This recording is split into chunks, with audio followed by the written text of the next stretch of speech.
It's a big moment in the world of money. NatWest and RBS are launching this, although the real-life ones will probably be smaller. And they should help wave goodbye to fraud. What we're learning from customers is they want experiences to be simple and easy. This means they don't have to remember their PIN. It means from a safety and security perspective, they don't need to worry about standing at a cash point and someone looking over their shoulder and seeing what their PIN is. And we think customers are really going to enjoy the experience. Could they not get an imprint of No, it's my not fingerprint? CSI, it doesn't work that way. Doesn't? Okay. So a photograph? Nope. If I go high, they just go, oh yes, excellent. There's No. enough pixels there. That won't work. On a glass, you know, like police evidence kind of things, powder? No, that doesn't work. Doesn't work? No. Nothing? No, sorry, your television dreams are shattered. If something goes wrong and I find that somebody's got my money that shouldn't have my money, will you give it back to me? What you can always do is block your card with one phone call. Is that a yes or a no, Georgina? We review all customer experiences on a case-by-case basis.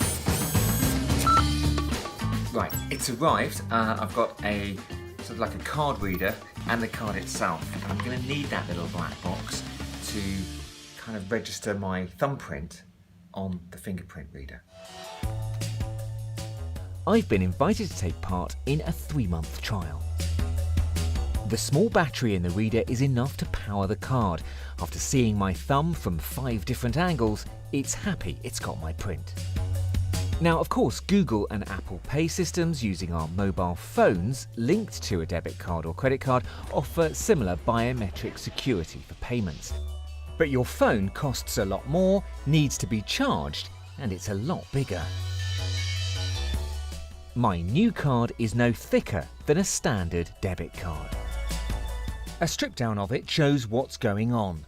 On the right is the fingerprint reader.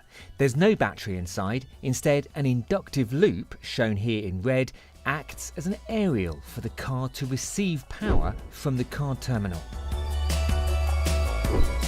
The 6 dots at the top are the programming port, and it's here in the microcontroller where my fingerprint is stored and verified, all on the card, so our biometric data never leaves our hands.